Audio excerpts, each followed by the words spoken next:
Those who see technology as the solution to humanity's problems simply don't get it. They talk about building colonies on Mars and beyond as the way to a better future. The problem with that plan is that we will have to take ourselves with us. Although humans may have advanced technical skills, our social skills lag far behind. We struggle to make good decisions and to get along with one another without conflict and violence. And we are increasingly disillusioned with democracy. Once seen as the way to give people true representation in their own governance, democracy is now characterized by corruption and political warfare. We don't know how to govern ourselves and make thoughtful decisions. This is especially scary because we humans have achieved such awesome powers through our technology. We can create and destroy as never before. We have the power to melt down the planet, blow each other up, or poison everything.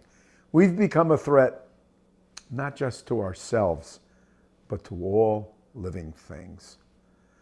Imagine a conversation with a visiting alien from another planet who's trying to understand how human societies make decisions. "I don't get it," the alien says. "In the countries that claim to be democracies, you still end up with leaders who are more concerned with their own wealth and power than with the needs of the people they're supposed to represent. Your biggest problem is how you Earthlings choose your decision makers. You have the strangest process in the universe. You call it an election, but a better name would be selection by combat. Candidates for public office must convince people to vote for them on election day, even though most voters are so busy with their daily lives that they hardly know anything about the candidates. To win an election, candidates must raise huge amounts of money, usually from wealthy donors, who will want favors from them in return. They use most of the money to buy television commercials that attack their opponents. They exaggerate and lie in an effort to destroy their opponents' reputations. And when candidates talk about the issues that they will face as decision makers, they still do not speak truthfully. Instead, they say whatever they think voters want to hear.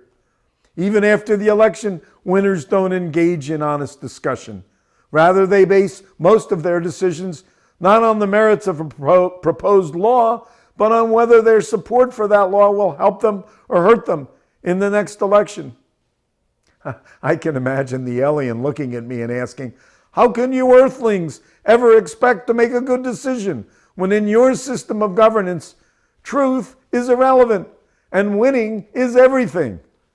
You folks have to fix your democracies. Until you do that, you'll be a threat to life on your own planet and everywhere else that you take yourselves."